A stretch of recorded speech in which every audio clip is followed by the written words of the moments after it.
कुछ लोग कह रहे थे कि मिड कैप में क्या चल रहा है उसका भी बता दीजिए।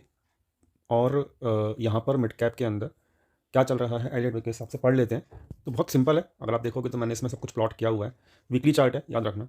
वीकली चार्ट के हिसाब से आप यहाँ पे देखोगे तो प्रॉपर जिगजैग पैटर्न बना हुआ है ABC का। ठीक है, और इसके अंदर आपको समझ में आ जाएगा खुद ब खुद, देखोगे अगर आप तो जिगजैग पैटर्न की तो मैंने वीडियो ऑलरेडी डाल रखी है। तो अगर आपने वो समझी होती, रीड करी थी, तो आपको खुद ब खुद समझ में आ जाता। तो यहाँ पे ABC पूरा पैटर्न बना हुआ है। ठीक है, आप यहाँ पे चेक करोगे तो आप यहाँ पे देखोगे ये पूरा A है, ये पूरा B है और ये पूरा C है। जिगजैग पैटर्न में सबसे बड़ी बात उसको पहचानने के लिए क्या होता है, किसी भी पैटर्न को पहचानने के लिए एलियट वेव के अंदर सबसे इंपॉर्टेंट चीज़ होती है टाइम। टाइम एनालिसिस अगर आप करोगे तो आपका जितना भी टाइम आपका वेव ए लेती है, ठीक है, वेव ए ने कितना टाइम लिया, 8 कैंडल, उतना ही टाइम जो है आपका वेव सी भी लेगी। तो वेव सी और वेव ए और सी इक्वल होती है। ठीक है, तो टाइम के हिसाब से आप चेक कर सकते हो, इसने भी 8 बार लिए हैं, इसने भी 8 बार लिए हैं। तो यानी कि ये हफ्ते के अंदर आपका एक वीकली के ऊपर ये पैटर्न कंप्लीट हो रहा है, पहली चीज़।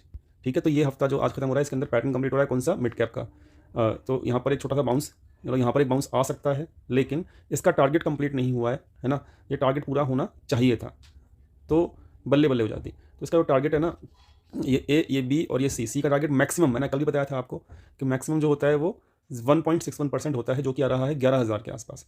तो जो भी मतलब लोग पोर्टफोलियो देख कर घबरा रहे हैं, तो अब थोड़ा सा रिलीफ वाली बात निकल के आ रही है एनालिसिस करने के बाद मिड कैप के अंदर, कि आपका ये बहुत नज़दीक है 1.61 के। तो मैं तो चाहता हूँ आज ही कंप्लीट हो जाए ताकि आपकी टेंशन खत्म हो जाए। ये कंप्लीट होना चाहिए, लेकिन अगर ये कंप्लीट हुए बिना घूम गया ना, तो फिर ये दिक्कत हो जाएगी, फिर ये ऊपर जाके फिर से गिरेगा, याद रखना। ठीक है, याद रखना इस चीज़ को। तो 1.61% कंप्लीट होना ज़रूरी है। क्लियर, तो ये है इंपॉर्टेंट एनालिसिस। आपने देखा टाइम एनालिसिस कितना इंपॉर्टेंट है, किसी भी वेव के अंदर टाइम एनालिसिस ही सब कुछ कंप्लीट करके बताती है। तो आप यहाँ पे देख लो खुद ब खुद, मैंने आपके सामने किया, आप खुद भी कर सकते हो। तो कितना सिंपल आ रहा है। 8 वेव ए के अंदर 8 बार लगी, 8 हफ्ते लगे, और वेव सी के अंदर भी आके 8 हफ्ते लगे, तो 8वां हफ्ता चालू है। तो कहीं ना कहीं मिड कैप भी ये संकेत दे रहा है कि हम मतलब बहुत नज़दीक हैं। बॉटम तो नहीं कहूँगा, लेकिन हाँ सपोर्ट के नज़दीक है। ठीक है, क्योंकि बॉटम तो अभी कंफर्म करेगा मार्केट खुद से खुद, जब करेगा तो बता देंगे। लेकिन मिड कैप को भी देख के ये लगता है कि हम मतलब नज़दीक ही हैं अब। तो अभी भी 200 पॉइंट 250 पॉइंट का है मूव इसके अंदर, लेकिन अभी इसमें कोई ट्रेड एनालिसिस मैं नहीं दे रहा हूँ। ये एनालिसिस केवल आपको बस ये समझाने के लिए है कि एलिट कैसे काम करता है ये। ठीक है, तो मैंने आपको मिड कैप की एनालिसिस करके दे दी है। Thank you.